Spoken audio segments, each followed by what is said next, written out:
जब भी मेरे से कोई पूछता है कि एक चीज सर जो मैं अपनी फिजिक्स को इंप्रूव करने के लिए कर सकता हूँ वो क्या हो, मेरा आंसर होता है practice as much as possible. आज मैं आप लोगों के लिए काइनेमेटिक्स का एक प्रैक्टिस सेशन कहिए आप इसको, ये मैंने एक फ्री टेस्ट अपनी प्रेपजीत ऐप पे कंडक्ट कराया था। अगर आप लोगों ने इस टेस्ट को अटेम्प्ट नहीं किया, इस वीडियो को पहली बार देख रहे हो, प्रेपजीत ऐप के बारे में आपको नहीं पता था, गूगल प्ले स्टोर पर जाके प्रेपजीत ऐप डाउनलोड करो। 99 रुपीज की एक टेस्ट सीरीज है, उसके अंदर जाके आपको ये फ्री टेस्ट मिल जाएगा। फिर आप एक बार लेवल चेक करना।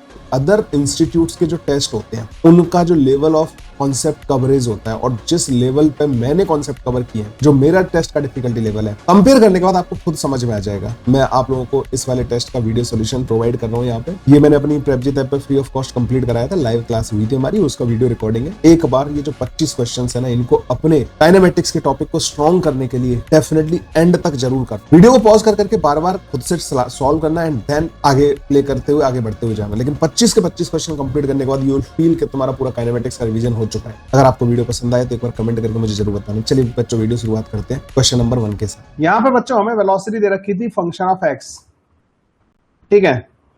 वेलोसिटी हमें क्या दे रखी थी? फंक्शन ऑफ एक्स दे रखी थी। जब भी वेलोसिटी फंक्शन ऑफ एक्स दे रखी होती है ना, तो एक्सेलरेशन का फॉर्मूला होता है v dv बाई dx के बराबर। वेलोसिटी दे कितना रखा था हमें? 9x के बराबर, मतलब वेलोसिटी की पावर 3 जो दे रखी थी वो 9x के बराबर दे रखी थी। तो हम क्या करेंगे, यहां से dv बाई dx पता कर लेंगे। तो जब मैं इसका डिफरेंशिएशन करूंगा तो 3 बाहर आ जाएगा, v का square into dv divided by dx, और ये बन जाएगा हमारे पास 9 के बराबर। यहां से एक v को अलग रखना, v dv बाई dx अलग कर लेना यहां से, और हमारे पास बन जाएगा 3 डिवाइडेड बाई v। इस जगह से v की जो वैल्यू आएगी ना, वो आएगी हमारे पास v की जो वैल्यू आएगी that comes out to be cube root of 9x। इसको अगर आप इसके अंदर यहां पर पुट कर दोगे, ठीक है।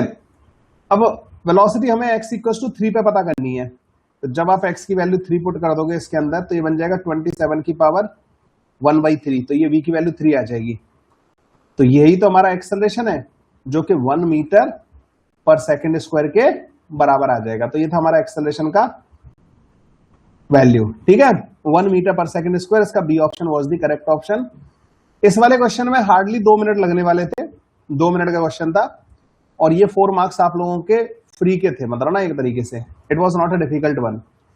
जब भी वेलोसिटी फंक्शन ऑफ एक्स दे रखी होती है, हम एक्सेलरेशन का ये फॉर्मूला यूज करते हैं, और जब भी वेलोसिटी फंक्शन ऑफ टाइम दे रखी होती है, हम एक्सेलरेशन का ये वाला फॉर्मूला यूज करते हैं। तो ये दोनों फॉर्मूलाज हैं, बहुत इंपॉर्टेंट है काइनेमेटिक्स में। सबसे पहले इनके बारे में बात करना और समझना बहुत जरूरी है। तो ये 4 मार्क्स तो हर एक बच्चा हमारा स्कोर कर सकता था।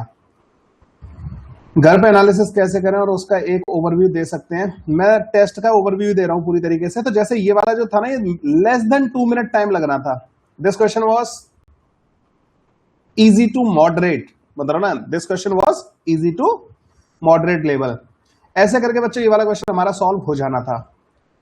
एक बार सेकंड क्वेश्चन पर भी निगाह मार लेते हैं। सेकंड क्वेश्चन कैसा था? Acceleration of a particle moving along x axis is given as. Particle का जो एक्सेलरेशन है वो फंक्शन ऑफ टाइम हमें दे रखा है, और हम क्लियरली देख पा रहे हैं कि एक्सेलरेशन यहां पे वेरी कर रहा है। देखो एक्सेलरेशन घटता जा रहा है ना इधर जाने पे। Particle start from x equals to 1 metre, find the x coordinate of the particle at t equals to 2 second. इस तरीके के क्वेश्चन बहुत ही ज्यादा ट्रिकी होते हैं, बहुत ज्यादा, मतलब ये kind of moderate to difficult level था इसका ना, मॉडरेट टू डिफिकल्ट लेवल। इसे इस क्वेश्चन को मैं ये बोलूंगा कि मॉडरेट टू डिफिकल्ट लेवल था। क्यों डिफिकल्ट लेवल बोला बच्चों मैंने इसके बारे में? बेसिकली इसमें एक्सेलरेशन, पहली बात तो इसमें वो डायरेक्ट इक्वेशन नहीं लगा सकते हम लोग ना, जो v equals to u plus का at, S equals to ut plus half at, इसका जो इक्वेशंस होती है ना, उनको नहीं लगा सकते। आप बोलोगे क्यों नहीं लगा सकते? यहां पे बच्चों जो एक्सेलरेशन है ना वो वेरिएबल है। दिख रहा है आप लोगों को वेरिएबल एक्सेलरेशन? तो ये एक्सेलरेशन वेरिएबल है। तो अब आप बोलोगे सर हम इसको कैसे सॉल्व करेंगे? तो एक्सेलरेशन और टाइम का ग्राफ दे रखा है, तो इसमें ऐसे इक्वेशन लिख लेना। इसकी टाइम वाली एक्स एक्सिस पे टाइम आ रहा है और वाई एक्सिस पे एक्सेलरेशन आ रहा है। क्या आप इसका स्लोप देख पा रहे हो बच्चों? स्लोप, तो स्लोप यहां पे जो है ना, इसका माइनस का टेन ऑफ दिस एंगल आएगा, टेन थीटा। तो m की वैल्यू जो आएगी ना, वो माइनस का टेन थीटा के बराबर आएगी। स्लोप नेगेटिव होगा इसका, जो कि माइनस का 1/2 आ जाएगा। तो एक्सेलरेशन बच्चों यहाँ पे माइनस का 1/2 इंटू टी, और वाई इंटरसेप्ट इसका कितना है? 2 के बराबर। ये ऐसा आएगा बच्चों इसका एक्सेलरेशन। अब आप बोलोगे सर अब क्या करेंगे इस वाले क्वेश्चन में? इस वाले क्वेश्चन को पहले यहां पे dv लिखोगे, माइनस का 1/2 t dt प्लस का 2 इंटू dt। आप इसको इंटीग्रेट करोगे दोनों साइड्स को और लिमिट लगाओगे यहां पे t इक्वल्स टू 0 पे वेलोसिटी 0 रखोगे और किसी भी t टाइम पे वेलोसिटी v मानोगे, तो हमारे पास v की वैल्यू आ जाएगी t का स्क्वायर डिवाइडेड बाई 4 प्लस का 2t के बराबर।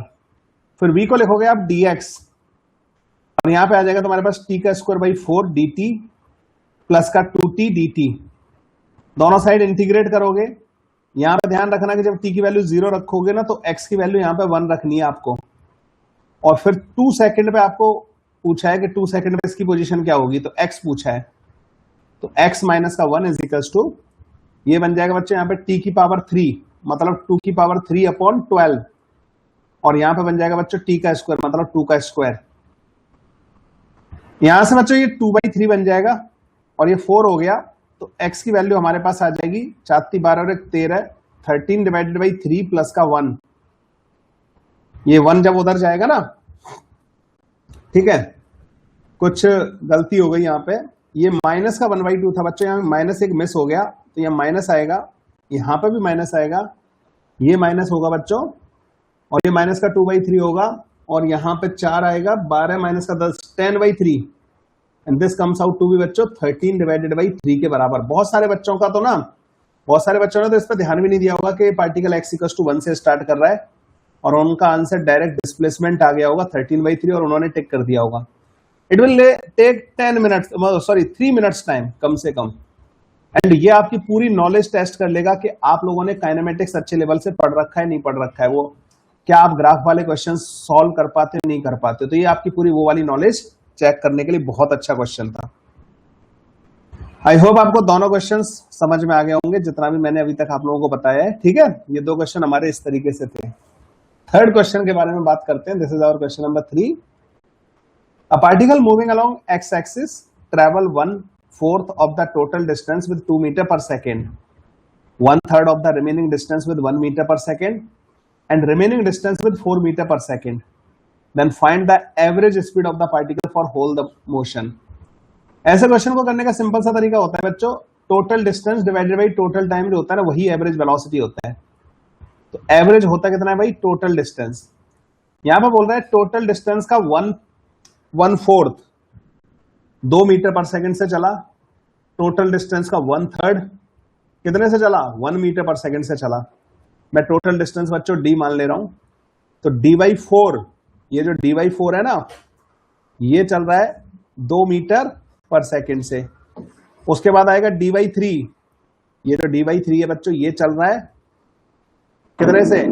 1 मीटर पर सेकंड से। बची कुछ डिस्टेंस कितनी हो गई? d माइनस का 10। अगर इन दोनों का एलसीएम लोगे 12 आएगा, 7/12, तो ये आ गई 5d/12। इस डिस्टेंस को ये चल रहा है 4 मीटर पर सेकंड से। तो टोटल डिस्टेंस ये हो गई और टोटल टाइम t1 प्लस का t2 प्लस का t3, तीनों डिस्टेंस को चलने में जो टाइम लगा ना, वो टाइम से हमें डिवाइड कर देना है। टाइम जो होता है बच्चों, वो डिस्टेंस बाई वेलोसिटी होता है, तो d डिवाइडेड बाई 8 हो जाएगा पहले में, दूसरे में बच्चों d डिवाइडेड बाई 3 हो जाएगा और तीसरे में 5d डिवाइडेड बाई 48 हो जाएगा, 12 चौक 48। नीचे अगर मैं d कॉमन ले लूं इसमें से और नीचे 48 एलसीएम ले लेता हूं, तो 1 अपॉन नीचे आ जाएगा बच्चों 48, यहां पे आएगा बच्चों 6, यहां पे आएगा 16 और यहां पे आएगा बच्चों 5, 22 5 27। एवरेज वेलोसिटी जो आ जाएगी हमारे पास, that comes out to be 48 divided by 27। इसको बच्चों हम 3 से डिवाइड कर सकते हैं, तो 16 divided by 9 which comes out to be 9 एकम 9, 70 आएगा, तो 9 8 72 मीटर पर सेकंड। कुछ कुछ इसके करीब आएगी। मुझे लगता है मैंने कुछ इसमें या तो गलती कर दी है। d/4 2 मीटर पर सेकंड से 1/3 ऑफ द रिमेनिंग डिस्टेंस, मैंने यहां पे गलती कर दी बच्चों। जो बची डिस्टेंस थी ना, बची कितनी थी? देखो d/4 उसने कवर कर ली, बची कितनी थी? 3d/4, उसका 1/3, मतलब अगला d/4। ये गलती हो गई मेरे से यहां पे, फिर ये 5d/12 नहीं आएगा बच्चों, ये d/2 बचेगा।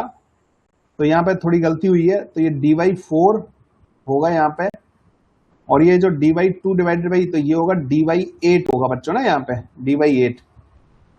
तो फिर यहाँ पे 1 आ जाएगा हमारे पास, यहाँ पे 2 आ जाएगा। थोड़ा सा इसको मैं इरेज कर देता हूँ, यहाँ पे गलती हो गई है मेरे से।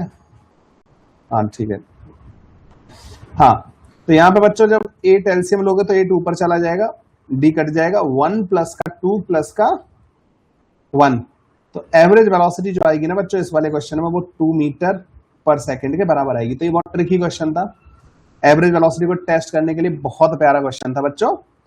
ये वाला हमारा इसका आंसर आ जाएगा। ये क्वेश्चंस करने के बाद आपको मतलब बहुत कुछ सीखने को मिलेगा। हाँ, 1.5 मिनट में कर सकते हैं ये सर। ये वाला अगर तुम ऑफ ट्रैक चले गए तो मेरी तरह टाइम लगेगा इस वाले में ना।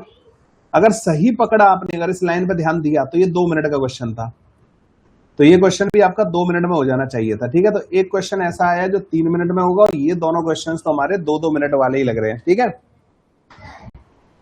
नेक्स्ट पर मतलब आराम से किए जा सकने वाले क्वेश्चन थे तीनों के तीनों क्वेश्चंस में। कुछ ऐसा एक्सट्रीम कोई ऐसा कॉन्सेप्ट नहीं था जो बहुत ही ज्यादा सुपर डिफिकल्ट हो। This question was difficult one. Minimum 3 minute लेगा ये वाला क्वेश्चन ना, ये वाला क्वेश्चन सॉल्व करने में 3 मिनट लेगा, और उसके बाद भी बच्चों का सही हो या ना हो ये भी मतलब कोई गारंटी नहीं है इसकी। ये जो ग्राफ वाले जितने भी क्वेश्चन होते हैं ना बच्चों, एक चीज हमेशा ध्यान रखना, मैं आप लोगों को एक बहुत इंपॉर्टेंट बात बता रहा हूं यहाँ पे ग्राफ वाले क्वेश्चन के बारे में। ग्राफ के क्वेश्चंस में जब भी आपको स्ट्रेट लाइन दिख जाए, ग्राफ कैसा दिख जाए, straight line, most of the time उस लाइन की इक्वेशन लिख के क्वेश्चन सॉल्व होता है। ये हमेशा ध्यान रखना।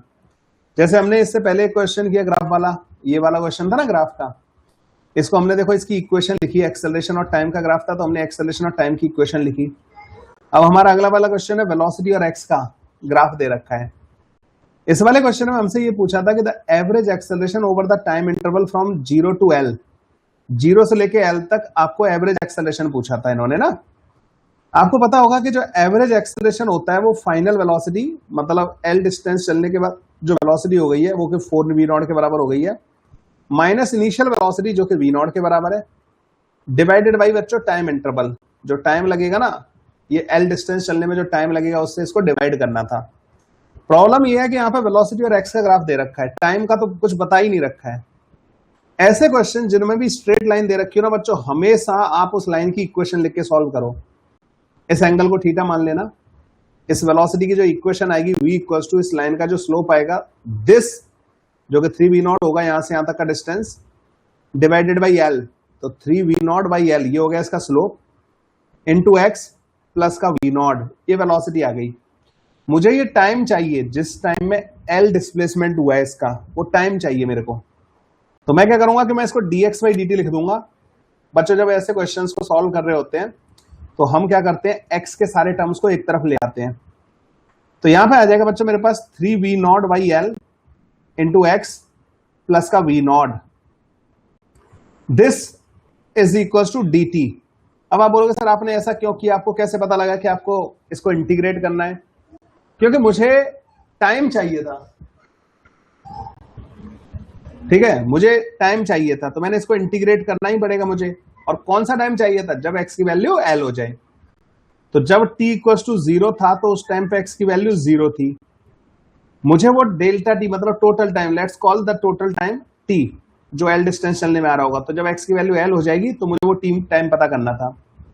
आप लोगों को बच्चों ऐसे इंटीग्रेशन पता होंगे, dx अपॉन ax प्लस का b जो होता है ना, इसका जो इंटीग्रेशन होता है उसका फॉर्मूला होता है 1 upon a ln ax plus का b। यहां पे मुझे a का जो काम कर रहा है ना बच्चों, वो 3v0 बाई L कर रहा है, जो कि नीचे जाएगा। तो यहां पे आ जाएगा L डिवाइडेड बाई 3v0, और लॉग के अंदर आएगा बच्चों, मैं साथ के साथ लिमिट रख दे रहा हूं, x की वैल्यू L रख दे रहा हूं, तो ये बन जाएगा 3v0 प्लस का v0, माइनस जब x की वैल्यू 0 रखोगे तो ये 0 हो जाएगा और ये आपके पास v0 के बराबर आ जाएगा। And this is equal to t। यहां से ln 4 v0 आ गया माइनस का ln v0, तो ये ln 4 बन जाएगा, और t की वैल्यू जो आ जाएगी ना मेरे पास, वो L ln 4 divided by 3v0 के बराबर आ जाएगी। मेरे पास जो एवरेज एक्सेलरेशन मुझे फाइंड करना था उसमें ऊपर ऑलरेडी 3v0 आ रहा था, नीचे मुझे टाइम की वैल्यू रखनी है जो कि ln 4 डिवाइडेड बाई 3v0 के बराबर है। तो मेरे पास एवरेज एक्सेलरेशन की वैल्यू आ गई 9v0 का स्क्वायर डिवाइडेड बाई ln 4 के बराबर। ये क्वेश्चन था बच्चों हमारा, एक अच्छा क्वेश्चन है ये वाला, हमारा बी ऑप्शन इसमें करेक्ट ऑप्शन आ जाता है। तो ये थोड़ा डिफिकल्ट बनता मतलब ना, आई होप आप लोग इसकी डिफिकल्टी भी समझ रहे होंगे। लेकिन तुम देख रहे हो A to Z क्वेश्चन ऐसा था जो आपको डेफिनेटली सिखाएगा कुछ ना कुछ। इसमें एक भी क्वेश्चन ऐसा नहीं था जो आप जो है कनेक्टेड फील ना करो, मतलब आपका कॉन्सेप्ट रिवाइज करवा ही देगा। ये तो बहुत ही प्यारा क्वेश्चन है। हमारे 4 क्वेश्चंस कंप्लीट हो चुके हैं। फिर हम ये यहां से रेक्टिलिनियर मोशन से बाहर निकलते हैं और प्रोजेक्टाइल मोशन का एक क्वेश्चन हमारे सामने होता है। बच्चों मैं प्रोजेक्टाइल मोशन जब मैं पढ़ाता हूं तो मैं हमेशा उसमें पढ़ाने का मेरा जो स्टाइल रहता है वो ये रहता है कि उसको मैं 2 म्यूचुअली परपेंडिकुलर डायरेक्शन में रेक्टिलिनियर मोशन में ब्रेक करके पढ़ाता हूं। A stone is projected at an angle of 60 degree. यहां से u स्पीड से 60 डिग्री एंगल पे एक स्टोन को आपने प्रोजेक्ट कर दिया और ये बच्चों यहां पे इस हाइट पे 45 डिग्री एंगल पे जाके टकरा रहा है। आपसे इन्होंने पूछा था कि स्पीड ऑफ प्रोजेक्शन u क्या होगा, h के टर्म्स में बताना था आपको। बच्चों जब भी मेरे को हॉरिजॉन्टल वगैरह के साथ एंगल दे रखा होता है ना, तो मेरा हमेशा एक इंटेंशन रहता है मतलब ना क्वेश्चन के टाइम पे कि मैं उसका हॉरिजॉन्टल कंपोनेंट लिखना पसंद करता हूं। तो यहां पे जो भी वेलोसिटी होगी ना उसका एक हॉरिजॉन्टल कंपोनेंट होगा। और आपको पता होगा प्रोजेक्टाइल मोशन में हॉरिजॉन्टल कंपोनेंट हमेशा सेम रहता है। वेलोसिटी का हॉरिजॉन्टल कंपोनेंट क्या रहता है, फिक्स रहता है। जैसे यहां पे u/2 के बराबर होगा क्योंकि एंगल 60 डिग्री है ना, और ये कंपोनेंट होगा √3u/2 के बराबर। ये u/2 के बराबर होगा, तो यहां पे भी ये u/2 के बराबर होगा नहीं होगा। ये एंगल बच्चों 45 डिग्री है। नेट वेलोसिटी जो इसकी जो पाथ होगा ना बच्चों उस पर टेंजेंट वो वेलोसिटी की डायरेक्शन में होगा। नेट वेलोसिटी हॉरिजॉन्टल के साथ 45 डिग्री एंगल बना रही है। इसका मतलब ये हो गया कि इसका जो y कंपोनेंट होगा ना यहाँ पे वो भी u/2 के बराबर होगा। तो इसका जिस टाइम पे यहाँ पे टकरा रही है ना बच्चों उस टाइम पे हॉरिजॉन्टल और वर्टिकल कंपोनेंट दोनों इसके u/2 के बराबर होंगे क्योंकि उस टाइम पे ये हॉरिजॉन्टल के साथ 45 डिग्री एंगल पे मूव कर रहा है। ये वाली बात क्लियर हुई यहां तक 45 डिग्री एंगल वाली? सर ऑलमोस्ट करेक्ट हो गया लेकिन इंटीग्रेशन में चेन रूल का रिवर्स लेना भूल गया। Okay okay okay got it. मुझे लग रहा है मुझे एक ऑप्शन उसमें ऐसा भी बनाना चाहिए जिसमें इंटीग्रेशन का रिवर्स वाला ऑप्शन होता है ना। चलो इस वाले क्वेश्चन में क्या करूंगा, मुझे u का और h का रिलेशन चाहिए। h मतलब उसकी जो वर्टिकल हाइट होगी फाइनल पोजीशन पे। क्या तुम ये देख पा रहे हो, अगर मैं इसको फाइनल पोजीशन बोलूं और इसको इनिशियल पोजीशन बोलूं, जो कि ऑब्वियस सी बात है भी, यही इनिशियल है and this is our final position. तो अगर तुम इसमें y डायरेक्शन में डिस्प्लेसमेंट देखो, तुम डिस्प्लेसमेंट इन y डायरेक्शन, क्या वो h के बराबर है? आप बोलोगे हाँ सर। इनिशियल वेलोसिटी इन y डायरेक्शन आपको दिख रही है यहाँ पे √3u/2 के बराबर, यस। और वेलोसिटी इन y डायरेक्शन जब इस जगह पे वो माइनस का u/2 के बराबर है। आप बोलोगे सर आपने यहाँ तो माइनस नहीं लगाया। बच्चों वहां पे मैंने ऑलरेडी उसकी डायरेक्शन दिखा रखी है कि velocity at that point is downward. तो मेरे पास जो थर्ड इक्वेशन ऑफ मोशन है ना बच्चों, displacement in y direction is equals to u। Third equation of motion, not second. Second क्यों नहीं लगा रहा? क्योंकि मुझे टाइम नहीं पूछा इन्होंने ना। टाइम के बारे में कुछ पूछा होता मैं सेकंड इक्वेशन लगाता या मैं फर्स्ट इक्वेशन लगाता वेलोसिटी की। ठीक है, मैं लगाऊंगा यहाँ पे vy का square is equals to uy का स्क्वायर माइनस का 2gh। यहाँ पे vy की जगह रख दो बच्चों u स्क्वायर बाई u/2 रखोगे तो जब उसका स्क्वायर होगा तो ये हो जाएगा uy बच्चों हमारे पास 3u स्क्वायर डिवाइड बाई 4 आ जाएगा माइनस का 2 इंटू जी इंटू एच। जब बच्चों इसको तो इधर लाओगे तो ये बन जाएगा u स्क्वायर बाई 2 के बराबर and this is equal to 2gh। तो u की वैल्यू बच्चों हमारे पास रूट के अंदर 4gh के बराबर आ जाएगी। बहुत ही अमेजिंग सा क्वेश्चन है बच्चों प्रोजेक्टाइल मोशन का। जब अभी आपके जो रेगुलर टेस्ट होना स्टार्ट होंगे ना 15 तारीख से, आप देखोगे कि मेरे 2-3 टेस्ट कंप्लीट करने के बाद आप काइनेमेटिक्स और एनएलएम में बहुत कॉन्फिडेंट फील करने लग जाओगे क्योंकि अच्छे लेवल के क्वेश्चंस होते हैं। मतलब ना A to Z question straight forward, कोई फॉर्मूला बेस्ड क्वेश्चन नहीं मिलेगा आप लोगों को ना। तो ये इस तरीके से बच्चों हमारा ये क्वेश्चन सॉल्व हो जाएगा। अगले क्वेश्चन में आते हैं बच्चों, ये हमारा 6वें नंबर का क्वेश्चन है। 5 क्वेश्चन हमारे कंप्लीट हो चुके हैं। 6वां क्वेश्चन करते हैं हम लोग जो है। ठीक है, 6वां क्वेश्चन क्या कह रहा है? Speed of ground to ground projectile at height h from the ground is half of its speed at height h by 2। पिछले वाले क्वेश्चन में बच्चों ये भी 2 मिनट का क्वेश्चन था, मैंने एक्सप्लेन करने में थोड़ा ज्यादा टाइम लगा मेरे को, लेकिन ये 2 मिनट का क्वेश्चन था, ठीक है, तो बहुत ज्यादा टाइम तो नहीं लगेगा। बस जैसे ही आपने देखा कि हॉरिजॉन्टल कंपोनेंट और वर्टिकल कंपोनेंट फाइनल स्टेट में सेम है, आप लिख के डायरेक्ट फिर उसको थर्ड इक्वेशन ऑफ मोशन लगाना था बस आपको ना। अच्छा, यहाँ पे छठवें क्वेश्चन को देखते हैं कि ये कह रहा है कि ग्राउंड टू ग्राउंड एक प्रोजेक्टाइल आपने फायर किया और ऐसे करके जाएगा वो इस तरीके से ना, और यहाँ पे जाके गिरेगा। तो ये कह रहे हैं कि projectile at height h from the ground is half of the speed at height h by 2 from the ground. Find the maximum range possible for the projectile with the same speed. तो ये थोड़ा सा difficult लग रहा है बच्चों ना, ये डिफिकल्ट क्वेश्चन है, ये डिफिकल्ट लग नहीं रहा, ये डिफिकल्ट है। ये इस वाले क्वेश्चन में बच्चों का टाइम अच्छा खासा गया होगा, तो इस वाले टेस्ट का मतलब ये वाला डिफिकल्ट क्वेश्चन है। चलो कैसे करेंगे इस वाले क्वेश्चन को। तो इन्होंने बच्चे यहां से एक पार्टिकल को फेंक दिया, यहाँ पे इसकी ui वेलोसिटी रही होगी, ये ux रहा होगा यहाँ पे। ये कह रहे हैं कि speed of the ground to ground projectile at height h height मान लो ये है, ठीक है, ये h मैक्स नहीं बोल रहे हैं, h हाइट पे। ये कह रहे हैं कि हाइट h पे जो स्पीड है वो आधी है h by 2 पे जो स्पीड है। तो यहाँ पे h by 2 पे जो इसकी स्पीड होगी ना, उसकी आधी है यहाँ पे स्पीड। देखो ux तो यहाँ पे सेम रहेगा, यहाँ पे भी ux सेम रहेगा, लेकिन यहाँ पे जो uy होगा ना, जो vy होगा ना बच्चों, वो डिफर कर जाएगा। वो होगा रूट के अंदर uy का स्क्वायर माइनस का 2g इंटू h by 2 के बराबर। और यहाँ पे जो y कंपोनेंट होगा ना बच्चों, वो होगा uy का स्क्वायर माइनस का 2gh के बराबर। इन दोनों का जो रिजल्टेंट आएगा ना, जो स्पीड आएगी यहाँ पे, वो यहाँ की स्पीड का आधा है। तो यहाँ पे स्पीड क्या आएगी, this square plus this square. तो ux का स्क्वायर प्लस uy का स्क्वायर माइनस का 2gh, ये आधा होगा किसका, यहाँ पे जो स्पीड है। तो यहाँ पे स्पीड क्या आएगी, ux का स्क्वायर प्लस uy का स्क्वायर माइनस का gh, क्योंकि यहाँ पे 2 से 2 कट जाएगा। तो ये स्पीड आई, स्पीड जो आती है ना बच्चों, रूट के अंदर आएगी, ये ऐसे आएगी स्पीड, टोटल का रूट। जब आप दोनों साइड स्क्वायर करके यहाँ पे जो 4 आएगा ना, उसको इधर ले जाओगे। आपसे इन्होंने क्या पूछा है, find the maximum range possible for the projectile with the same speed. तो मैक्सिमम रेंज जो होती है ना बच्चों, वो यू स्क्वायर बाई जी के बराबर होती है व्हेन थीटा इज 45 डिग्री, है ना।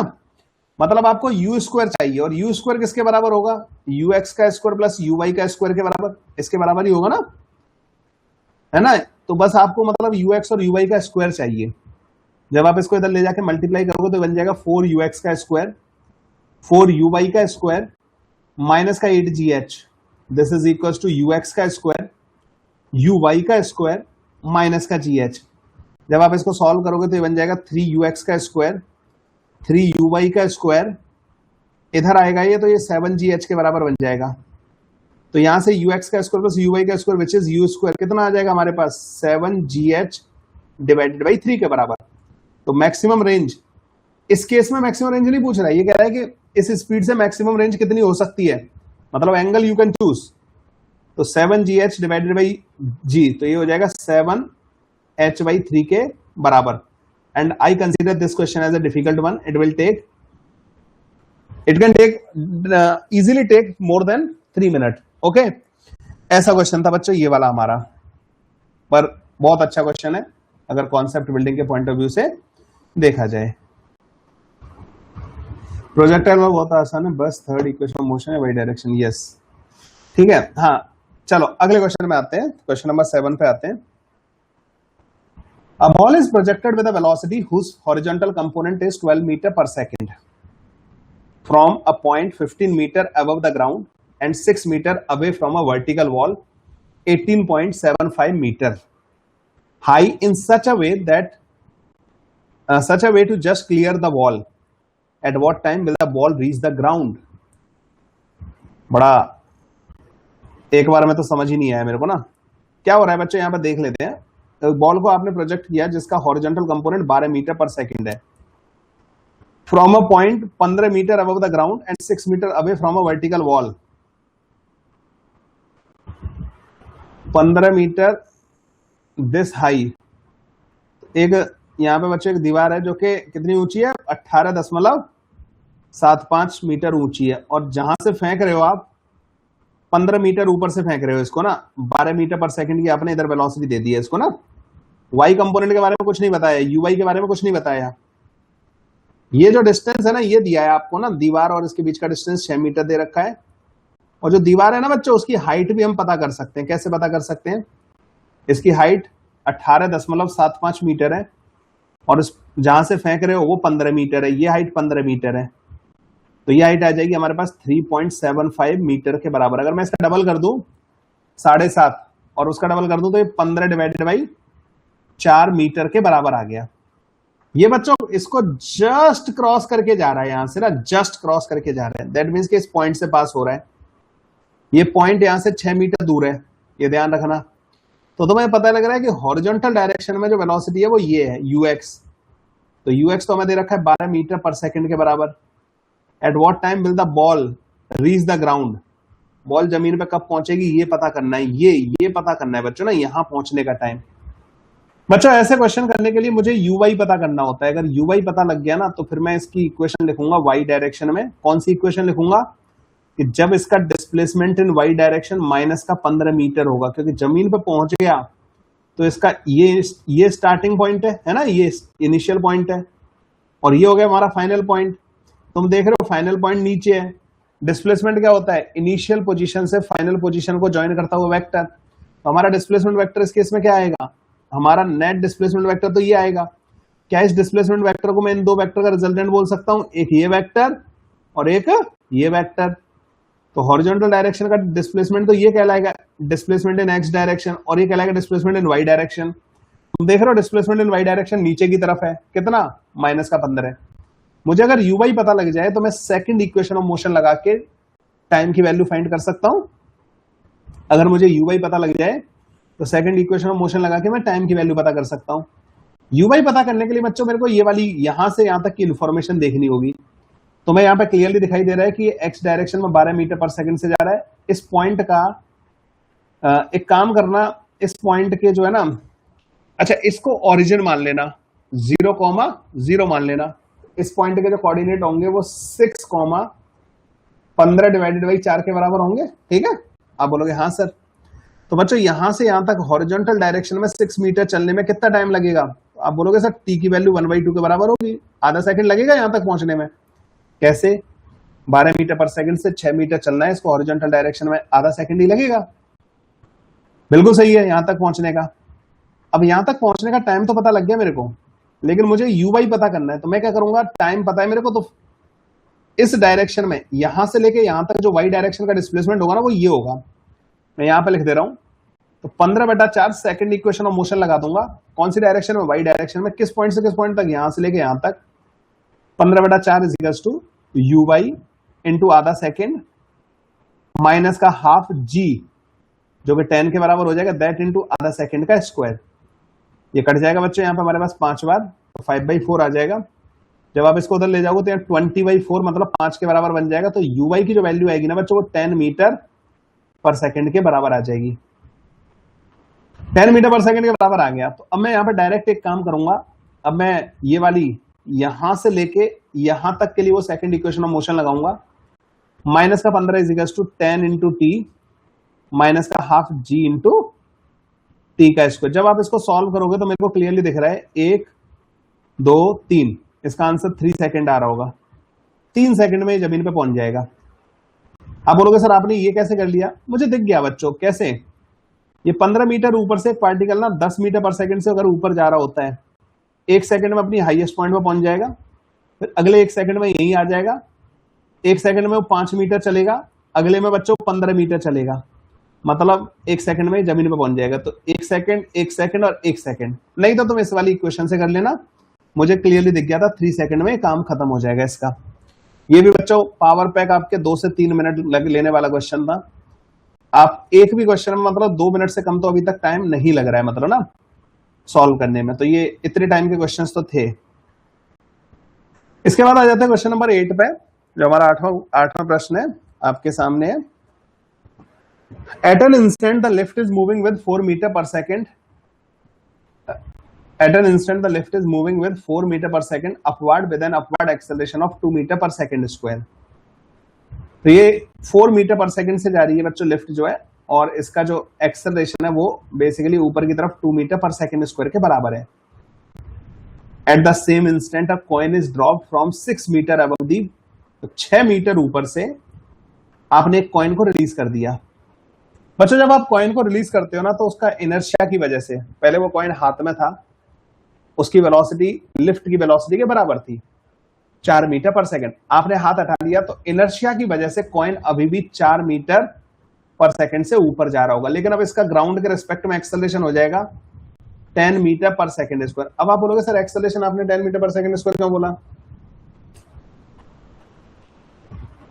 जब किसी बॉडी पे अर्थ के ग्रेविटेशनल फोर्स के अलावा कोई और फोर्स नहीं लग रहा होता है तो उसका एक्सेलरेशन जी के बराबर होता है ना. Distance travelled by the coin in the ground frame before it strikes the floor. हम क्या करेंगे बच्चों, ये तो मैंने ग्राउंड के रिस्पेक्ट में इसका एक्सेलरेशन और वेलोसिटी पता कर लिए है ना. लिफ्ट के रिस्पेक्ट में अगर मैं विद रिस्पेक्ट टू लिफ्ट बात करूं तो लिफ्ट के फ्रेम में बच्चों इसकी जो वेलोसिटी होगी स्टार्टिंग वाली वो 0 के बराबर होगी. इसको रिलीज किया गया है. लिफ्ट के रिस्पेक्ट में एक्सेलरेशन जो होगा, हमेशा ध्यान रखना, एक्सेलरेशन हमेशा पहले ग्राउंड फ्रेम में पता करना फिर लिफ्ट के फ्रेम में पता करना. तो लिफ्ट के रिस्पेक्ट में इसका जो एक्सेलरेशन होगा, लिफ्ट को रोक दो तो ग्राउंड फ्रेम में इसका एक्सेलरेशन 10 मीटर पर सेकंड स्क्वायर है, तो लिफ्ट के रिस्पेक्ट में हो जाएगा इसका माइनस का 12 मीटर पर सेकंड स्क्वायर. नीचे की तरफ मैं पॉजिटिव मान रहा हूं और नेगेटिव मान रहा हूं. बच्चों लिफ्ट के रिस्पेक्ट में ऐसा दिखेगा कि ये फ्लोर जो है 6 मीटर नीचे है यहां पे, तो इसका जो डिस्प्लेसमेंट होगा, अगर मैंने ऊपर वाली डायरेक्शन को पॉजिटिव माना तो डिस्प्लेसमेंट इसका बच्चों माइनस का 6 मीटर कहलाएगा. ये 12 मीटर पर सेकंड स्क्वायर के रिलेटिव एक्सेलरेशन से जमीन पे जा रहा है और यहां पे जाके टकरा जाएगा लिफ्ट से. तो इसका जो टाइम ऑफ फ्लाइट होगा ना बच्चों, रूट के अंदर 2 इंटू 6 डिवाइडेड बाई 12. ये कौन सा फॉर्मूला लगा दिया? टाइम ऑफ फ्लाइट का जो फॉर्मूला होता है ना, 2 रूट के अंदर h बाई जी. आप बोलोगे सर आपने h क्या रखा है? मैंने कहा वो h मैंने 6 मीटर रखा है. आप बोलोगे g क्या रखा है सर आपने? तो g की जगह पे यहाँ पे जो एक्सेलरेशन है ना 12 मीटर पर सेकंड स्क्वायर ये रखा है मैंने. तो बच्चों यहां से मेरे पास जो टाइम आ जाएगा ना वो 1 सेकंड के बराबर आ जाएगा. 1 सेकंड में जाके कॉइन जमीन से टकरा जाएगा. तो बच्चों अब इसके ग्राउंड फ्रेम में आ जाते हैं. तो ग्राउंड फ्रेम में कॉइन की वेलोसिटी जो होगी ना वो 4 मीटर पर सेकंड होगी और जो एक्सेलरेशन होगा ना बच्चों वो 10 मीटर पर सेकंड स्क्वायर के बराबर होगा. तो डिस्प्लेसमेंट इन ग्राउंड फ्रेम जो आएगा ना कॉइन का, वो आएगा बच्चों 4 इंटू 1 माइनस का हाफ 10 इंटू 1 का स्क्वायर. तो डिस्प्लेसमेंट इन ग्राउंड फ्रेम जो आ जाएगा ना बच्चों इसका, वो आ जाएगा इसका -1 मीटर के बराबर. ये आया बच्चों डिस्प्लेसमेंट, मतलब कॉइन जहां से छोड़ा गया ना उससे 1 मीटर नीचे मिल रहा होगा. अब यहीं पे बड़ा इंटरेस्टिंग सा आ जाता है. कुछ बच्चों ने तुरंत 1 मीटर मार्क कर दिया होगा, लेकिन 1 metre is not the answer. बच्चों इस क्वेश्चन में पता है कितना ट्रिकी क्वेश्चन है, आप लोग यहीं से आइडिया लगा सकते हो कि इसमें डिस्टेंस पूछी है इन्होंने. डिस्टेंस का मतलब समझ रहे हो कि कॉइन ऊपर जाएगा, कहीं रुकेगा, रुकने के बाद 1 सेकंड में कॉइन अपनी जगह से 1 मीटर नीचे मिल रहा है, यहां मिल रहा है कॉइन. मतलब आपको ये वाली डिस्टेंस का डबल ऐड करना पड़ेगा. जो इसकी एच मैक्स होगी ना, यहां से ये ऊपर तक जहां तक जाएगा तो वो क्या होता है 4 का स्क्वायर डिवाइडेड बाई 2 इंटू 10. ये आ जाएगा बच्चों आपके पास 0.8 मीटर. 0.8 मीटर ऊपर जाएगा, फिर 0.8 मीटर नीचे आएगा और 1 मीटर इधर. तो जो डिस्टेंस आएगी ना बच्चों इसकी कॉइन की 1 सेकंड के अंदर, वो 2.6 मीटर के बराबर आएगी. And that's why the correct option is C option. बहुत सारे बच्चे इस वाले प्रॉब्लम में फंस जाते हैं, वो डिस्प्लेसमेंट मतलब मार्क करके आ जाते हैं. ठीक है, तो उनका आंसर ए आ रहा होगा और ए वाला जो है करेक्ट सही आंसर नहीं है. ठीक है, बढ़िया क्वेश्चन था ये वाला भी. क्वेश्चन नंबर 9 पे आ जाते हैं. From a long platform as shown a particle is projected with 20 metre पर second with respect to platform. Platform के रेस्पेक्ट में आपने 20 मीटर पर सेकेंड की वेलोसिटी से एक पार्टिकल को फेंक दिया. उसके बाद क्या बोला था, particle strikes the platform again after reaching the maximum height of 5 metre. 5 metre maximum height तक गया पार्टिकल और फिर प्लेटफॉर्म से जाके दोबारा टकरा गया. Find the range along the platform. देखो बच्चों, जब आपने प्लेटफॉर्म के रेस्पेक्ट में इसको पार्टिकल को प्रोजेक्ट किया, ठीक है, प्लेटफॉर्म की वेलोसिटी तो देनी रखी थी हमें. मैंने तुम्हें बताया कि हम सारा काम प्लेटफॉर्म के रेस्पेक्ट में ही करेंगे. ठीक है, तो प्लेटफॉर्म के रिस्पेक्ट में इसकी वेलोसिटी कितनी दे रखी है मेरे को, 20 मीटर पर सेकेंड। बच्चों जब भी एक्सेलरेशन लिखना हो ना तो पहले ग्राउंड फ्रेम में लिखना, फिर उसके बाद किसी फ्रेम में जाके लिखना। मैं अगर ग्राउंड फ्रेम से इस पार्टिकल को देखूं तो ये पार्टिकल जैसे ही हवा में आएगा इस पर सिर्फ एक फोर्स लग रहा होगा mg, मतलब ग्राउंड के रिस्पेक्ट में जो इसका एक्सेलरेशन होगा ना वो 10 मीटर पर सेकेंड स्क्वायर के बराबर होगा। तो अब प्लेटफॉर्म के रिस्पेक्ट में इसका एक्सेलरेशन क्या आ जाएगा, तो प्लेटफॉर्म के रिस्पेक्ट में जो इसका एक्सेलरेशन आएगा ना बच्चों वो 5 मीटर पर सेकेंड स्क्वायर इधर की तरफ आ जाएगा। इसकी वेलोसिटी के मैं दो कंपोनेंट कर लूं, एक कंपोनेंट इधर की तरफ vy और एक कंपोनेंट इधर की तरफ vx। मुझे यहां से क्लियरली समझ में आ रहा है कि जो मैक्सिमम हाइट है ना उस पर कोई फर्क नहीं पड़ेगा, जो भी इसका एक्सेलरेशन था ना कार्ट का वो हॉरिजॉन्टल डिस्प्लेसमेंट को अफेक्ट करेगा। वर्टिकल डायरेक्शन में तो y component of velocity vy है और एक्सेलरेशन 10 के बराबर है, तो hmax का जो फॉर्मूला होगा ना बच्चों वो तो vy का स्क्वायर डिवाइडेड बाई g के बराबर ही होगा, और hmax इन्होंने हमें 5 के बराबर दे रखा है, तो vy बच्चों मेरे पास आ जाएगा, ये उधर जाएगा ना vy, तो vy की वैल्यू आ जाएगी बच्चों मेरे पास 50 हो गया ना, यहाँ पे 5 मीटर ऊपर गया तो vy का स्क्वायर डिवाइड बाई 2g होता है बच्चों, तो vy की वैल्यू आ जाएगी 10 मीटर पर सेकंड के बराबर। ये 10 मीटर पर सेकंड के बराबर आ गया बच्चों मेरे पास ना। तो ये एंगल कितना रहा होगा थीटा, 20 साइन थीटा जो है वो 10 के बराबर है, तो थीटा की वैल्यू बच्चों 30 डिग्री के बराबर रही होगी, तो इसको 30 डिग्री एंगल में फेंका गया होगा। इसका जो x कंपोनेंट ऑफ वेलोसिटी आ जाएगा बच्चों वो 20 cos थीटा, जो कि हमारे पास 10√3 के बराबर आ जाएगा। तो इसका इधर वाला कंपोनेंट 10√3 के बराबर है। इसका जो टाइम ऑफ फ्लाइट होगा ना बच्चों वो 2u डिवाइडेड बाई vy नहीं, ये इसको uy बोलूंगा बच्चों ना मैं, 2u डिवाइडेड बाई g के बराबर, मतलब 2 सेकंड इसका टाइम ऑफ फ्लाइट होगा। उतने टाइम में बच्चों ये कितना दूर जाके गिरेगा, तो इसकी जो रेंज आएगी ना displacement in the horizontal direction, अब हॉरिजॉन्टल डायरेक्शन में एक्सेलरेशन भी आ रहा है भाई, ठीक है ना, तो find the range along the platform, platform के अलोंग बतानी है, मतलब प्लेटफॉर्म के रिस्पेक्ट में बतानी है हमें। तो इसकी वेलोसिटी जो है ना x डायरेक्शन में वो 10√3 के बराबर है, 10√3 इंटू 2 प्लस का हाफ 5 इंटू 2 का स्क्वायर। यहां से बच्चों हमारे पास ये कट जाएगा और ये 20√3 प्लस का 10 के बराबर आ जाएगा। 20√3 मतलब √3 होता है बच्चों 1.732, इसको जब आप इससे मल्टीप्लाई करोगे तो ये कुछ बन जाएगा तुम्हारे पास 34 प्लस का 10, तो 44.6 मीटर के करीब बच्चों इसका आंसर आ जाएगा। A option will be the correct option. कैसा लगा भाई ये वाला क्वेश्चन जो है, ऐसे सॉल्व हो जाएगा 9th वाला हमारा ना, 9th वाला बहुत अच्छा क्वेश्चन था। तो मैंने फिर बोल रहा हूं दोबारा से एक बार अपना स्टेटमेंट रिपीट कर रहा हूं, ये जितने भी क्वेश्चंस थे ये विदाउट काइनेमेटिक्स की in depth knowledge you can not solve these questions, you will find them difficult if you don't know. अगर आपको इस लेवल के कॉन्सेप्ट नहीं आते तो you are not targeting the top ranks. अगर टॉप रैंक टारगेट कर रहे हो तो this level of knowledge you should have. आगे आ जाते हैं अगले वाले क्वेश्चन पे। A boat start from one bank of the river to reach the other end of the river of width 48 metre. The speed of the boat with respect to river is 4 meter per second and that of the river with respect to ground is 5 meter per second. Find the time taken by the boat to crossing the river along the shortest path. अब river वाला question आ गया, ठीक है, 10th number का question हमारा river वाला था बच्चों। एक रिवर है जो कि 48 मीटर वाइड है, इसको इन्हें क्रॉस करना है along the, find the time taken by the boat in crossing the river along the shortest path. देखो बोट की जो वेलोसिटी है ना बच्चों, the speed of the boat with respect to river is 4 metre पर second and that of the river with respect to ground is 5 metre पर second. तो speed of boat, velocity of boat with respect to river वो दे रखी है हमें 4 metre पर second के बराबर, और वेलोसिटी ऑफ रिवर दे रखी है बच्चों हमें 5 मीटर पर सेकेंड के बराबर।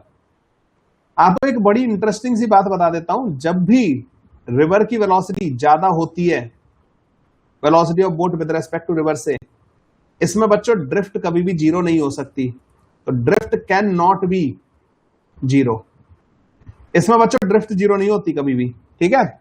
तो क्या होगा इसमें ड्रिफ्ट जीरो नहीं होगी, तो इसमें बच्चों ड्रिफ्ट आएगा, लेकिन अब आप बोलोगे सर फिर मिनिमम शॉर्टेस्ट पाथ कौन सा होगा, तो ये कभी भी डायरेक्ट उस एंड पे पहुंच ही नहीं सकता। जब भी रिवर की वेलोसिटी ज्यादा होगी ना बच्चों, उसे किसी भी एंगल पे स्विम करा लो, वो डायरेक्ट उस एंड पे पहुंच ही नहीं सकता।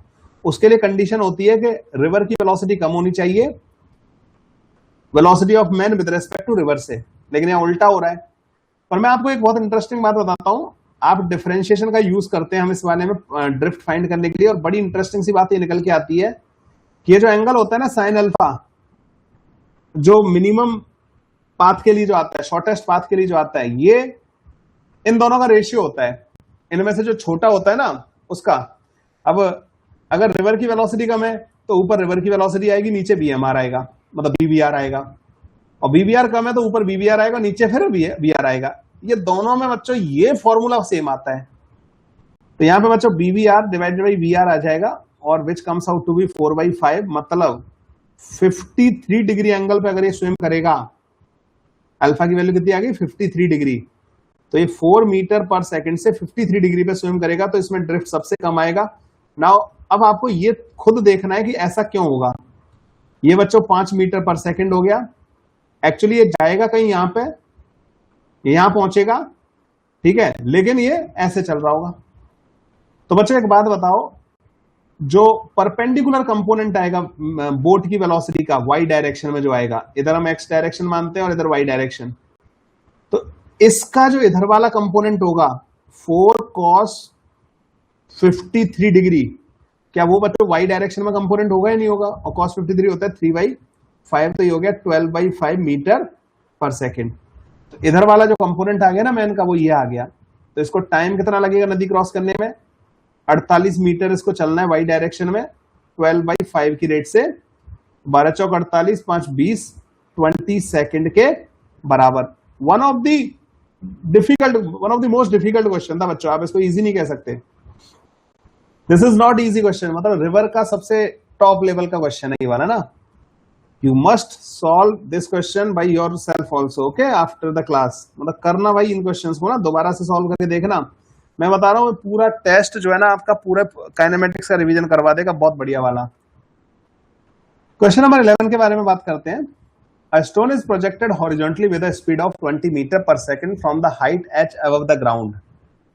बच्चों h हाइट से एक स्टोन को आपने हॉरिजॉन्टली प्रोजेक्ट कर दिया, तो horizontally with a speed of 20 metre पर सेकेंड ऐसे आपने प्रोजेक्ट कर दिया from a height h above the ground. A horizontal wind is blowing in the opposite direction to the velocity of the projection. मतलब projection की velocity के opposite direction में constant acceleration provide कर रही है 10 मीटर पर सेकेंड स्क्वायर का, और ग्रेविटी प्रोवाइड कर रही होगी 10 मीटर पर सेकेंड स्क्वायर का, ठीक है। As a result the stone falls on the ground at a point vertically below the projection. बच्चों ये जो गिर रहा है ना वो यहां पे जाके गिरा, ठीक है, इसके रिजल्ट की वजह से यहां पे जाके गिरा। आपको इस टावर की हाइट बतानी है। बच्चों अगर तुम देख पा रहे हो, आपने ऐसा लग रहा है अगर आप इधर ग्राउंड मान लो, ये हो जाता तुम्हारा वो वाई कंपोनेंट ऑफ वेलोसिटी, ये हो जाता एक्सेलरेशन। क्या आप इस डायरेक्शन में ऐसे जाके वापस आ रहा होगा, तो इसका टाइम ऑफ फ्लाइट का फॉर्मूला डायरेक्ट आप ऐसे लिख सकते हो 2 × 20 डिवाइडेड बाई ये वाला एक्सेलरेशन, 4 सेकंड के बराबर आ जाएगा, नहीं आ जाएगा? आप बोलोगे हाँ सर। उन 4 सेकंड में नीचे कितना गिर जाएगा? h = ½ g × 4 का स्क्वायर। तो h की वैल्यू आ जाएगी बच्चों 80 मीटर के बराबर।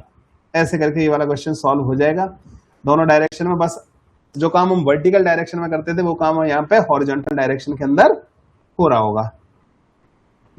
ओके बच्चों, ये मेरा ऑल टाइम फेवरेट क्वेश्चन है, क्वेश्चन नंबर 12 जो है। पिछला वाला इजी था, मतलब ना ये 2 मिनट से 1 मिनट का क्वेश्चन था, मतलब ना 1 मिनट में हो जाने वाला क्वेश्चन था। और कुछ बच्चों ने देखा भी होगा शायद इसको ना, ये फर्स्ट टाइम नहीं देख रहे होंगे, इससे पहले आपने शायद इसको देखा भी होगा। ये क्वेश्चन मेरा फेवरेट इसलिए बच्चों, यहाँ पे हमें पूछा क्या है, 1/v वर्सेस डिस्प्लेसमेंट कर्व दे रखा था आपको। पार्टिकल का मास 2 किलोग्राम के बराबर है। Find the time taken by particle to achieve a displacement of 10 metre. 10 metre का डिस्प्लेसमेंट अचीव करने में जो टाइम लगा होगा ना बच्चों, वो पूछा था इन्होंने। देखो v जो होता है ना बच्चों, वो ds/dt के बराबर होता है। अगर मैं dt को एक तरफ ले जाऊं तो यहां पे बनेगा मेरे पास 1/v × ds।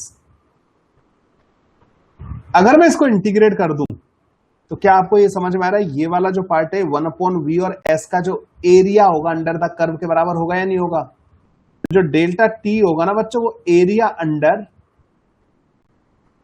1/v versus s के बराबर होगा।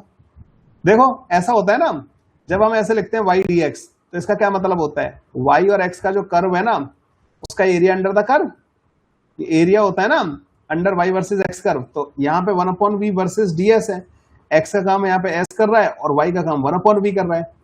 तो 1/v, तो मतलब हमें बस ये एरिया फाइंड करना था, ये वाला यहां तक का, ये पूरा ये वाला एरिया और ये वाला एरिया, यही हमारा टाइम होगा। तो टाइम की वैल्यू जो आएगी ना वो एरिया के बराबर आएगी। तो ये एरिया तो हो गया बच्चों हमारे पास 32 प्लस का वो ट्रेपेजियम जो है ना बच्चों, इसका एरिया आएगा ये पैरेलल साइड्स का सम।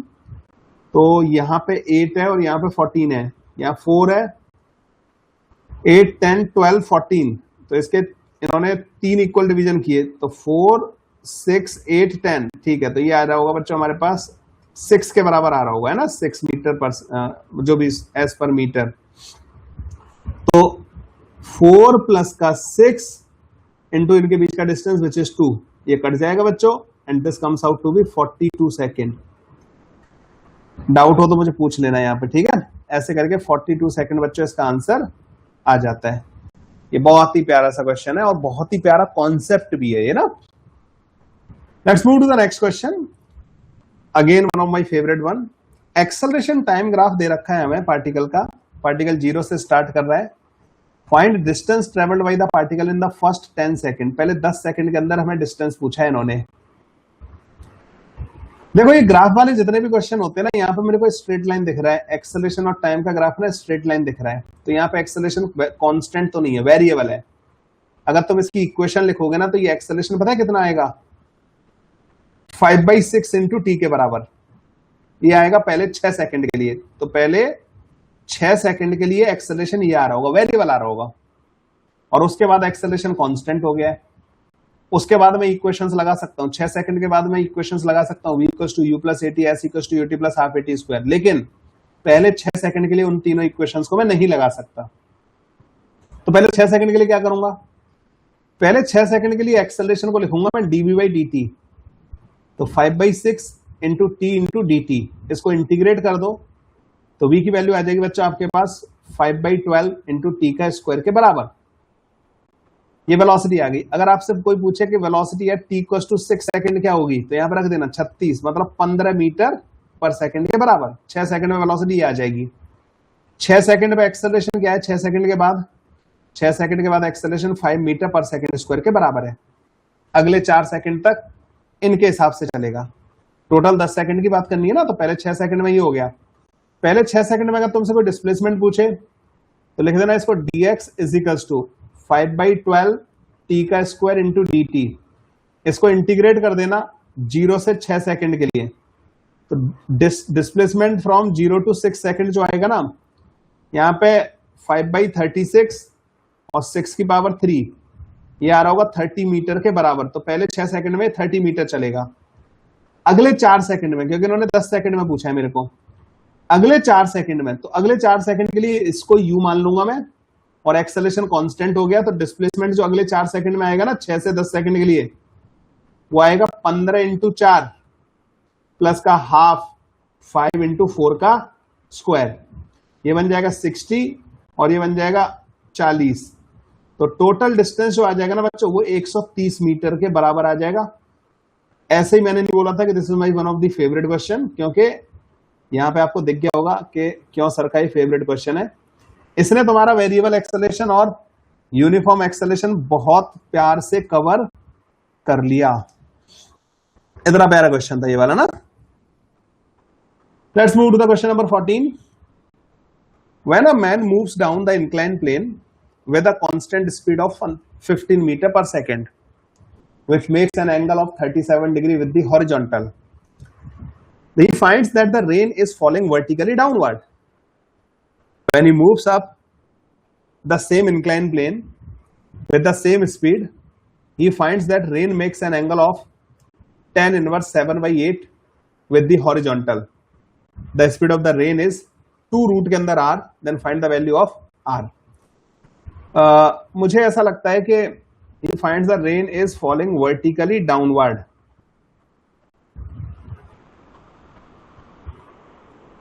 Okay.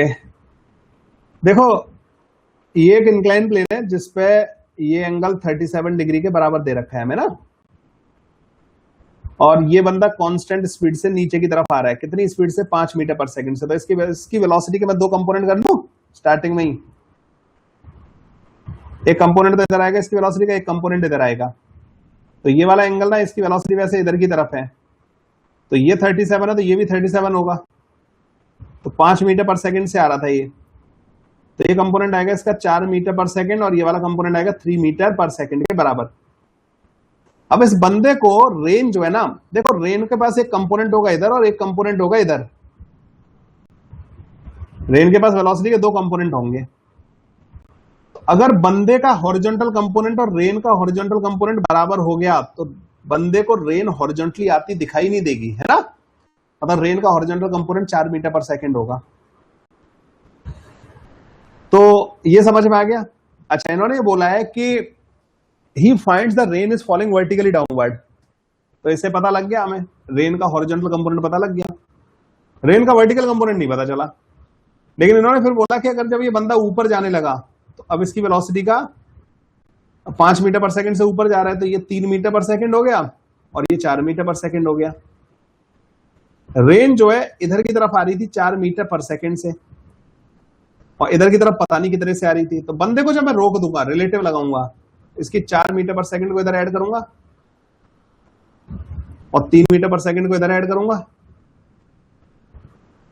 अब इन्होंने हमें बोला है कि रेन जो है ना, इसकी relative velocity of rain with respect to man, वो tan theta is equal to 7/8 बना रही है हॉरिजॉन्टल के साथ। तो अगर इस एंगल को अल्फा बोल दूं तो tan अल्फा की वैल्यू कितनी है, 7/8 के बराबर।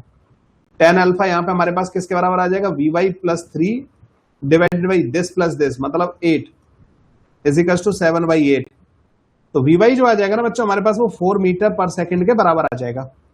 y कंपोनेंट हमारे पास 4 के बराबर आ गया और हॉरिजॉन्टल कंपोनेंट भी 4 के बराबर है, तो इसकी नेट वेलोसिटी कितनी आ जाएगी, 4√2 के बराबर। 4√2 बोले तो एक 2 को अंदर भेज दूं तो ये बन जाएगा 2 रूट के अंदर 8 के बराबर। r की वैल्यू बच्चों हमारे पास 8 के बराबर आ जाएगी। अच्छा क्वेश्चन है ना ये। देखो इसने पूरा रेन का मतलब आपके जो टॉप लेवल के जो कॉन्सेप्ट है वो इसमें कवर हो गए। अगले क्वेश्चन पे आते हैं, ये थोड़ा इजी था। The given graph shows the variation of the velocity with displacement, which of the following, which one of the graphs given below correctly represent the variation of acceleration with displacement। ये वाला graph था मतलब ना, और इनमें से हमें बताना था एक्सेलरेशन और डिस्प्लेसमेंट का ग्राफ कौन सा है। मुझे यहां पे क्लियरली जब भी मेरे को स्ट्रेट लाइन दिखेगा ना बच्चों कोई भी ग्राफ में, हमेशा उसकी इक्वेशन लिखूंगा। तो v इक्वल्स टू माइनस का v0 divided by x0 into x plus का v0, ये है इसकी इक्वेशन। मुझे क्लियरली दिख रहा है कि वेलोसिटी जो है ना फंक्शन ऑफ x दे रखी है। मैं इसको डिफरेंशिएट अगर कर दूं तो मेरे पास एक्सेलरेशन आ जाएगा। तो एक्सेलरेशन की जो वैल्यू होती है वो v dv बाई dx के बराबर होती है। v की वैल्यू माइनस का v0 divided by x0 into x plus का v0, और dv बाई dx आ जाएगा मेरे पास माइनस का v0 बाई x0 के बराबर। तो जो एक्सेलरेशन आएगा ना वो v0 का स्क्वायर x0 का स्क्वायर इंटू x माइनस का v0 का स्क्वायर डिवाइड बाई x0 के बराबर आ जाएगा। मुझे क्लियरली दिखाई दे रहा है कि इसका स्लोप पॉजिटिव होगा और y इंटरसेप्ट नेगेटिव होगा। तो स्लोप पॉजिटिव और y इंटरसेप्ट नेगेटिव, ए वाला ऑप्शन ही मेरे को दिखाई दे रहा है, and answer will be A option. So this is the correct option. अब यहां से इजी स्टार्ट हुए, स्टार्टिंग वाले क्वेश्चन डिफिकल्ट थे, यहां से थोड़े इजी स्टार्ट हुए। The acceleration experienced by a moving boat after its engine is cut off is given by this। मतलब अब इंजन ने थ्रस्ट लगाना बंद कर दिया है तो ड्रैग की वजह से बोट जो है स्लो हो रही होगी, एक्सेलरेशन उसका रिटार्डिंग दे रखा है। उसकी जो मैग्नीट्यूड ऑफ द वेलोसिटी थी ना कट ऑफ के टाइम पे वो v0 के बराबर थी। Magnitude of the velocity at any time t पूछा है इन्होंने। ऐसे क्वेश्चन को करने का t टाइम पे तो एक्सेलरेशन का फॉर्मूला लगाऊंगा मैं dv बाई dt। मैं v dv बाई dx क्यों नहीं लगा रहा, क्योंकि मुझे टाइम के साथ रिलेशन पूछा है, तो इसलिए dv बाई dt लगाऊंगा माइनस का k इंटू वी का स्क्वायर। तो dv डिवाइडेड बाई v का स्क्वायर जो आ जाएगा वो माइनस का k dt के बराबर आ जाएगा मेरे पास। इसको अगर हम इंटीग्रेट कर दें, इनिशियली वेलोसिटी मेरे पास v0 के बराबर थी, t इक्वल्स टू 0 पे, और किसी भी टाइम पे हो गई होगी v।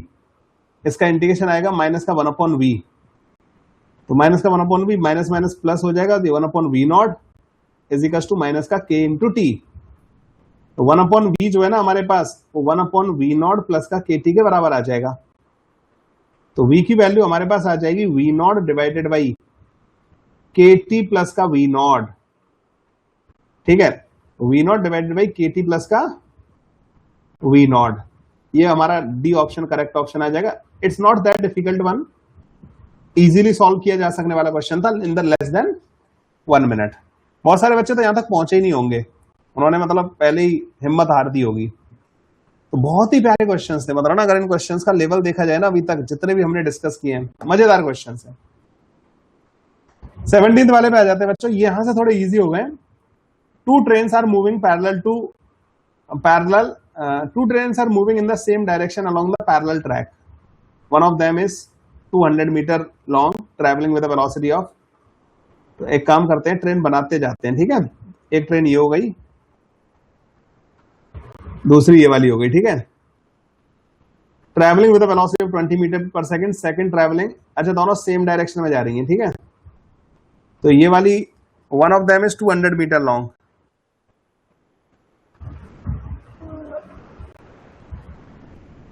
दो 200 मीटर वाली हो गई बच्चों, ये 200 मीटर लॉन्ग, और ये 20 मीटर पर सेकंड से चल रही है, ठीक है। ये 20 मीटर पर सेकंड से चल रही है। The second one is 800 metre long, ये 800 मीटर की है। And travelling with the velocity of first train to overtake the second one is 800 metre long, travelling with the velocity of, ये वाला शायद इसमें मिसिंग हुआ है, टेस्ट में भी मिसिंग था, ये डेटा शायद इसमें मिसिंग है ना थोड़ा सा। एक मिनट में टेस्ट में चेक कर लेता हूं, टेस्ट में तो कोई प्रॉब्लम नहीं थी ना।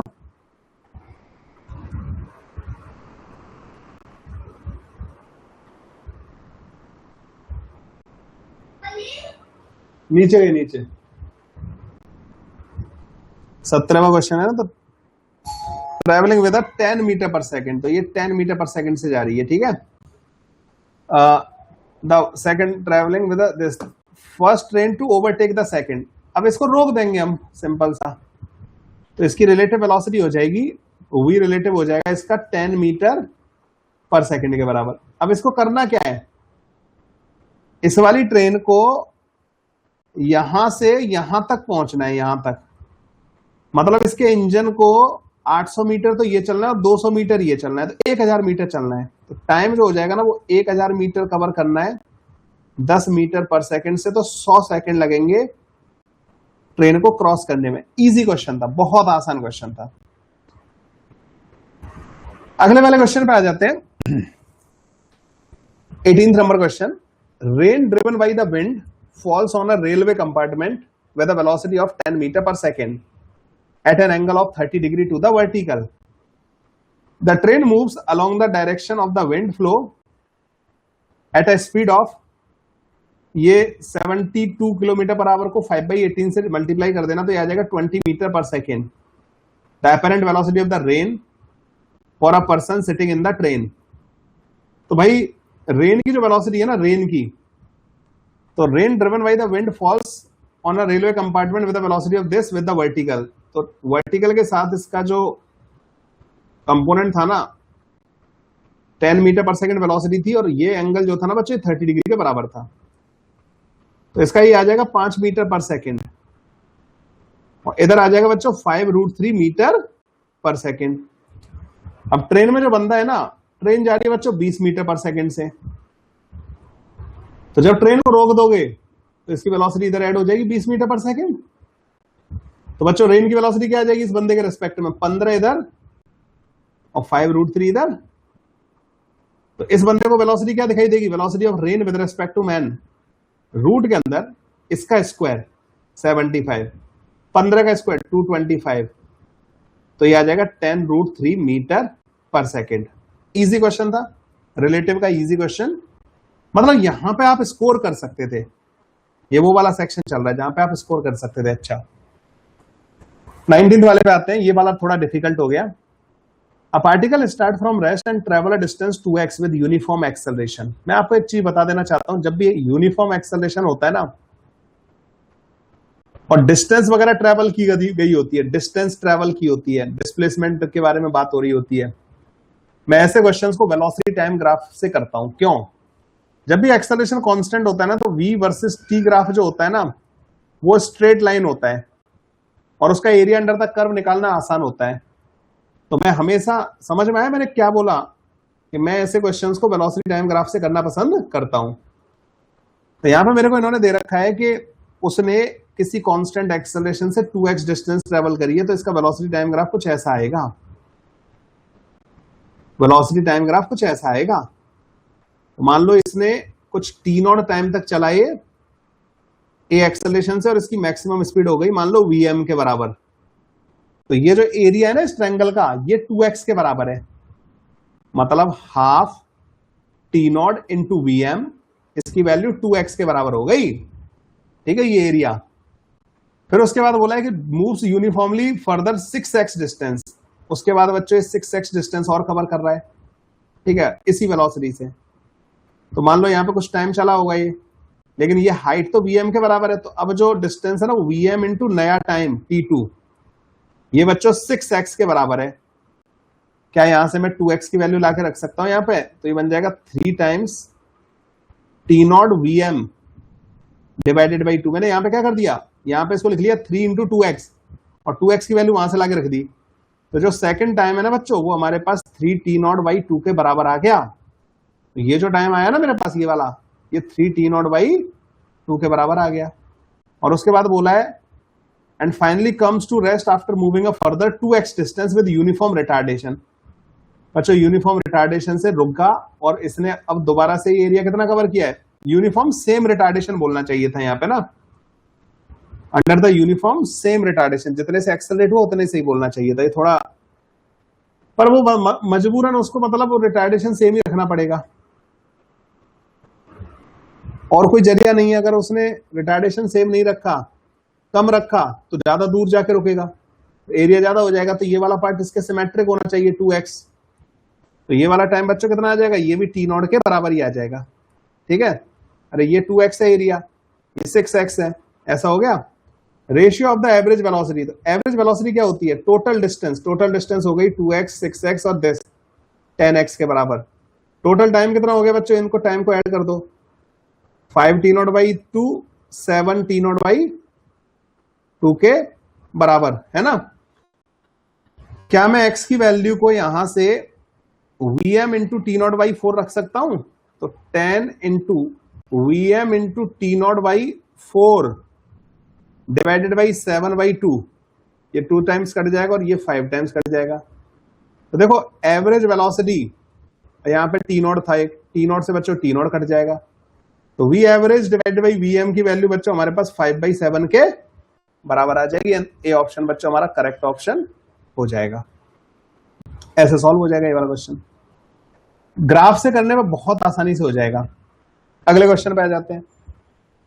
Two car A and B are moving with a speed of 20 meter per second and 10 meter per second. The acceleration are 1 meter per second square and 5 meter per second square respectively. Then the minimum separation between them is. इसको तो बच्चों simple सा relative का फंडा लगा दो, इसको रोक दो एक कार को, तो इसकी जो रिलेटिव वेलोसिटी हो जाएगी ना, वो 10 मीटर पर सेकंड हो जाएगी। इसके एक्सेलरेशन को उल्टा करके लगा दो, तो इसका जो रिलेटिव एक्सेलरेशन हो जाएगा ना, वो 4 मीटर पर सेकंड स्क्वायर के बराबर हो जाएगा। अब देखो ये एक जगह पे जाके रुक जाएगी, यहाँ पे ना रिलेटिव वेलोसिटी एक जगह पे 0 हो जाएगी। वो डिस्प्लेसमेंट चेक कर लो कितना दूर जाके रुक जाएगा। तो थर्ड इक्वेशन ऑफ मोशन लगा दूंगा मैं, 0 का स्क्वायर इज इक्वल्स टू 10 का स्क्वायर माइनस का 2 into relative acceleration 4 into S relative. तो जो एस रिलेटिव आएगा ना बच्चों हमारे पास, वो आ जाएगा 100/8, तो 12.5 मीटर आ जाएगा। 12.5 मीटर जाके ही रुक जाएगा। तो ये बचा हुआ डिस्टेंस कितना होगा? ये वाला, ये 7.5 मीटर के बराबर होगा। तो इनके बीच का जो मिनिमम डिस्टेंस होगा ना, ये 7.5 होगा। उसके बाद ये पीछे चला जाएगा। सी ऑप्शन करेक्ट आ जाएगा। कुछ बच्चों ने सीधा ए ऑप्शन टिक कर दिया होगा। वो डिस्प्लेसमेंट होगा, इसकी इनिशियल पोजीशन ये है, फाइनल पोजीशन ये, तो मिनिमम सेपरेशन तो ये होगा ना, ये सेपरेशन होगा। इसलिए बच्चों का मतलब आंसर आने के बाद भी गलत हो गया होगा। तो ये थे हमारे मतलब लाइक सिंगल करेक्ट वाले। अब 5 इंटीजर क्वेश्चंस और हैं। Two train A and B of length 400 meter each are moving on two parallel track with a uniform speed of 65 km per hour in the same direction. With A ahead of B, the driver decide B का driver ने decide किया A को overtake करने का और उसने 2 metre पर second square से एक्सेलरेट किया। After 50 second the guard B just brushes past the driver of A. तो the original distance in metre between them. तो देखो ये 400 मीटर हो गया और ये 400 मीटर हो गया। तो 400 मीटर ये हो गया और 400 मीटर की ये हो गई 400 मीटर। इसका गार्ड यहां पे होगा मतलब और इसका ड्राइवर यहां पे होगा। इनके बीच में जो डिस्टेंस है ना वो पूछी हमसे, ये एक्स पूछा है। बच्चों इसको कितना डिस्टेंस चलना है? अच्छा दोनों की स्पीड सेम थी, इसकी अगर v0 थी तो इसकी भी v0 थी। तो जब तुम एक ट्रेन को रोक दोगे तो इसकी रिलेटिव वेलोसिटी नहीं आएगी, यू रिलेटिव 0 आएगा बच्चों। यहाँ पे रिलेटिव एक्सेलरेशन कितना आएगा? 2 मीटर पर सेकंड स्क्वायर के बराबर। टाइम कितना लग रहा है इसको क्रॉस करने में, इसको यहां से यहां पहुंचने में? 50 सेकंड के बराबर। तो टोटल डिस्प्लेसमेंट कितना हो गया इसका? 400 प्लस का एक्स। 800 प्लस का एक्स जो होगा ना बच्चों वो हाफ 2 इंटू 50 के स्क्वायर के बराबर आ जाएगा। ये कट जाएगा बच्चों तो x की वैल्यू आ जाएगी यहां से 2500 माइनस का 800 तो 1700 मीटर। और 1700 डिवाइडेड बाई 100 पूछा था, 17 इसका आंसर आ जाएगा। तो 17 will be the correct answer. अगले क्वेश्चन पे आ जाते हैं। अब हमें क्या दे रखा है? एक्सेलरेशन और डिस्प्लेसमेंट का ग्राफ दे रखा है। इन्होंने बोला था square of the velocity of the particle after it has travelled 20 metre. 20 metre चलने के बाद इन्होंने पूछा है कि जो वेलोसिटी का स्क्वायर होगा वो कितना हो जाएगा। तो मैं पता है ना एक फॉर्मूला होता है v dv by ds। तो v dv जो होता है ना वो a ds के बराबर होता है। मतलब v का स्क्वायर बाई 2 माइनस का u का स्क्वायर बाई 2 जो होता है ना वो a versus a into ds होता है। इसका इंटीग्रेशन होता है मतलब area under acceleration versus displacement graph. लेकिन कितने टाइम के लिए बोला है? 20 मीटर। तो 20 मीटर बच्चों यहां पे होगा, ठीक है ओके। 20 मीटर थोड़ा इधर होगा, थोड़ा इधर 20 मीटर यहां पे आएगा। तो हमें ये पूरा एरिया पता करना है बच्चों। ये यू स्क्वायर बाई 2, यू तो 0 दे रखा है, इनिशियल वेलोसिटी तो 0 दे रखी है। नहीं इनिशियल वेलोसिटी 0 नहीं दे रखी, 10 के बराबर दे रखी है, ठीक है। तो इसको भी रख देंगे। मुझे ये एरिया पता करना है, ये वाला। एक काम करूं बच्चों, पूरे ट्रायंगल का एरिया कितना होगा? हाफ, बेस हो गया 30 और परपेंडिकुलर हो गया 10। उसमें से ये वाला एरिया माइनस कर दूं, ये होगा 10 और बच्चों ये होगा 20/3, क्योंकि ये जो हाइट होगी ना बच्चों ये 10/3 होगी, ये 20/3 होगी। तो हाफ 20/3 इंटू 10, तो ये आ गया 100/3। ये हो गया 150 में से 100/3 माइनस कर दो तो 150 माइनस का 100 डिवाइड बाई 3, 450, 350 डिवाइडेड बाई 3। ये आ गया बच्चों एरिया 350 डिवाइडेड बाई 3 के बराबर। तो v स्क्वायर माइनस का 100 is equals to 700 divided by 3। तो v की वैल्यू आ जाएगी बच्चों, v स्क्वायर की वैल्यू आ जाएगी 1000 डिवाइडेड बाई 3 के बराबर। तो स्क्वायर, तो ये क्या बन गया हमारे पास? 10 इंटू 100 डिवाइडेड बाई 3। तो हमें x की वैल्यू पूछी थी इन्होंने, वो 10 के बराबर आ जाएगी, ठीक है। एरिया अंडर द कर्व वाले बहुत थे, मतलब ना एरिया वाले ग्राफ वाले क्वेश्चंस बहुत थे। ये बहुत मजेदार क्वेश्चन है, इजी भी है और डिफिकल्ट भी है। एक a particle moves according to this law. एक पार्टिकल बच्चों ऐसे मूव कर रहा है, x is equal to r cos pi t by 2। The distance covered by it in the interval 0 to 3 seconds is nr. Find the value of n. तुम्हें बच्चों cos का graph पता है क्या होता है? cos का ग्राफ होता है ऐसे जाएगा, ऐसे जाएगा, ऐसे करके जाता है, ठीक है। अब यहां पे मैं अगर x का ग्राफ बनाऊं ना, x का t के साथ, तो देखो ये r से स्टार्ट करेगा। cos की वैल्यू जब 0 हो जाएगी, कब 0 हो जाएगी? t इक्वल्स टू 1 सेकंड पे 0 हो जाएगी, π/2 हो जाएगा ना। तो ये t इक्वल्स टू 1 हो गया। t इक्वल्स टू 2 पे बच्चों cos पाई -1 हो जाएगा, मतलब -r के बराबर हो जाएगा।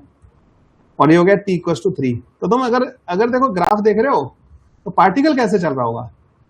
अगर ये x इक्वल टू 0 है तो पार्टिकल स्टार्ट कर रहा है x इक्वल टू r से, यहां से चलना स्टार्ट कर रहा है, वो पहले 0 पे आया, फिर -r तक गया, देखो यहां -r तक गया, और -r तक जाने के बाद बच्चों फिर वो t इक्वल टू 3 सेकंड में 0 पे आ गया। तो जब आप x एक्सिस के अलोंग ग्राफ को बनाओगे ना, तो r r r, तो डिस्टेंस जो चली ना इसने पहले 3 सेकंड में, वो 3r के बराबर आ जाएगी, काम खत्म। ऐसा था ये वाला question. Two train which are moving along the different track in the opposite direction towards each other are put on the same track due to the mistake। एक ही ट्रैक पे आ रही है दोनों ट्रेन ना, तो दोनों के टकराने के चांस बन रहे होंगे यहाँ पे। इसकी वेलोसिटी 40 मीटर पर सेकंड दे रखी थी, इसके ड्राइवर ने ब्रेक लगा दी और 10 सेकंड में ट्रेन रुक गई, तो इसने डिस्टेंस कितना चला होगा? डिस्टेंस होता है एरिया, तो हाफ 10 इंटू 40, 200 मीटर चली है ये वाली। दूसरी वाली का एरिया कितना रहा होगा? हाफ 20 इंटू 8, ये चलिए बच्चों 80 मीटर के बराबर बस, ठीक है।